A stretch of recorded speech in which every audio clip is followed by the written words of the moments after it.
ಕೊನೆಗೂ ಬಯಲಾಯಿತು ಗೃಹಲಕ್ಷ್ಮಿ ಗೋಲ್ಮಾಲ್. ಮೃತರ ಖಾತೆಗೆ 115 ಕೋಟಿ ರೂಪಾಯಿ ಜಮೆ.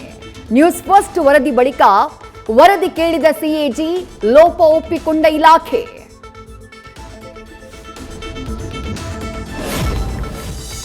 ಬಿಟ್ಟರು ಬಿಡದಿ ಜಗಳ, ಸಮುದ್ರ ಮಂಥನವಾದ ಬಿಡದಿ ಟೌನ್ಶಿಪ್. ಬೈರಮಂಗಲ ಸರ್ಕಲ್ಗೆ ಬರುವಂತೆ ಎಚ್ಡಿಕೆ ಪಂತಾಹ್ವಾನ.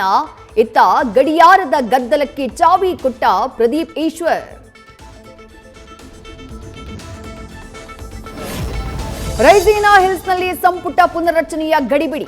ಯುಪಿ ಎಲೆಕ್ಷನ್ ಹೊಸ್ತಿಲಲ್ಲಿ ಪ್ರಧಾನಿ ಮೋದಿ ಸರ್ಜರಿ ಸುದ್ದಿ. ಇತ್ತ ರಾಜ್ಯದಲ್ಲಿ ಜುಲೈ 2nd ವೀಕ್ ಮುಹೂರ್ತದ ನಿರೀಕ್ಷೆ.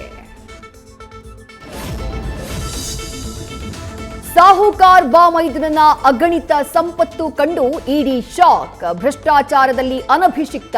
ಕೇರಳ ಗಡಿಯಲ್ಲಿ ಎಣ್ಣೆ ದಂಧೆ, ಬೇನಾಮಿ ವ್ಯವಹಾರ, ಡೈರಿಯಲ್ಲಿ ಸಂಪತ್ತಿನ ಸೀಕ್ರೆಟ್.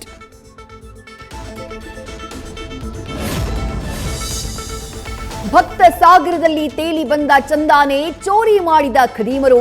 7.5 ಕೋಟಿ ರಾಮನಿಗೆ ನಾಮ ಹಾಕಿದ್ದ 8 ಸಿಬ್ಬಂದಿ ಅರೆಸ್ಟ್. ಟ್ರಸ್ಟ್ಗೆ Champat Rai, Anil Mishra exit. News first ನಿರ್ಭೀತಿಯಿಂದ ನಿಮ್ಮ ಪರವಾಗಿ.